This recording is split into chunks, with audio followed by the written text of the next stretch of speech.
Hallo zusammen, ich bin der Noah Bucher. Das ist mein Bruder der Basil und mein Cousin der Raphael Bucher. Unsere Freizeit verbringen wir viel in der Werkstatt von unseren Eltern. Eltern! Ich bin der am besten vor der Kamera reden kann.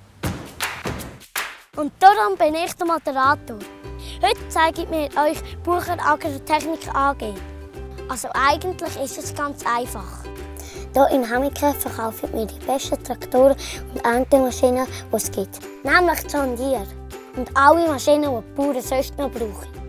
Wir haben eine grosse Werkhalle, ein riesiges Ersatzteillager und eine Einstellhalle für die Landmaschinen.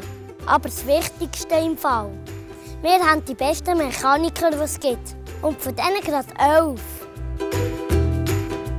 Zum Beispiel der Armin Küng. Er ist überall, wo es brennt.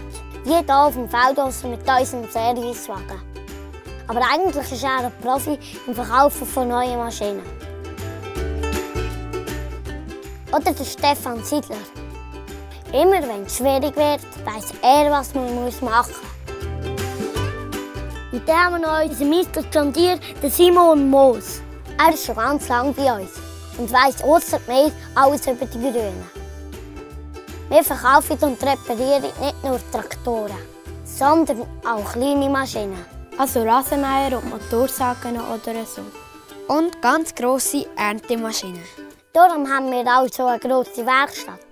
Ah ja, und dann ist da noch mein Papi, der Erich Bucher. Er hat gerade nebenan eine eigene Werkstatt für Auto. Er kommt immer zu uns, wenn es ein Problem mit dem Elektrischen gibt oder eine Klimaanlage ausgestiegen ist. Für die Leute der Gemeinde haben wir auch Maschinen parat. Die brauchen meistens kleinere Traktoren als die Bauern. Dafür verkaufen wir ihnen aber grössere Rasenmäher als für unsere privaten Kunden.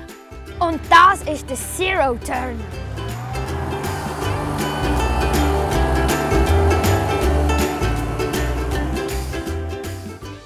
Und weisst du, es ist das Beste? Uns gibt es auch noch in 2 anderen Orten. Nämlich in Meeresschwand und in Driengen. Ah ja, und 2 Leute habe ich fast noch vergessen. Das sind der Baschi und Claudia Bucher. Sie sind die Chefs und manchmal braucht es die auch noch.